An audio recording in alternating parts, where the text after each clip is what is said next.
Hello, and welcome back to the United Leading Edge podcast series, COVID-19 edition. I'm Captain James Belton, and today we'll be discussing the Legislative Committee update on March 27, 2020, which covers the CARES Act law. Following extensive House and Senate negotiations, Congress has passed the Coronavirus Aid, Recovery, and Economic Securities Act, or CARES, and it was signed into law today by the President.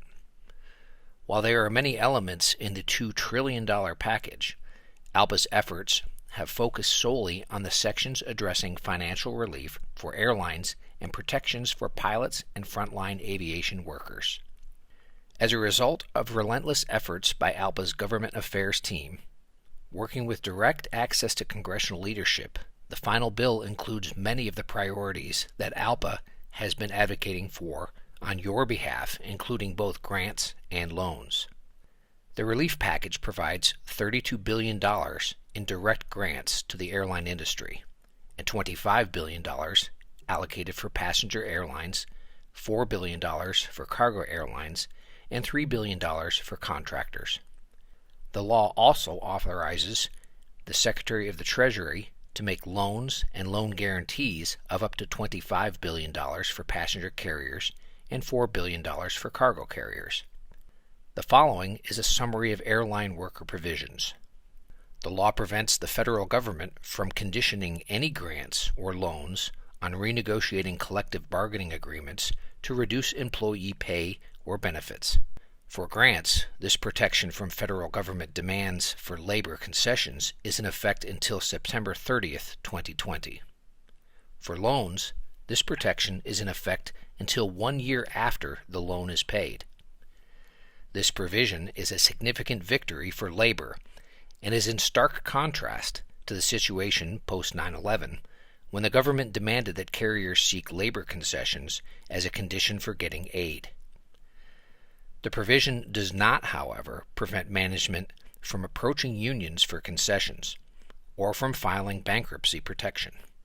It only prevents the government from demanding that carriers which receive assistance secure contractual relief from their unions.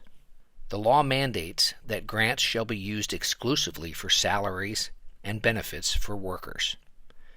The amount of aid for each carrier will be based upon the amount paid to employees during the period from April 1, 2019 to September 30, 2019.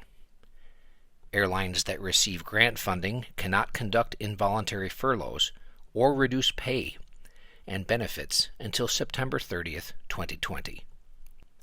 For loans, air carriers must maintain their employment levels as of March 24, 2020, to the extent practicable, and cannot reduce their employment levels by more than 10% until September 30, 2020. Grant recipients are prohibited from making stock buybacks or paying dividends until September 30th, 2021. Stock buybacks and paying dividends are forbidden until 12 months after repayment of loans.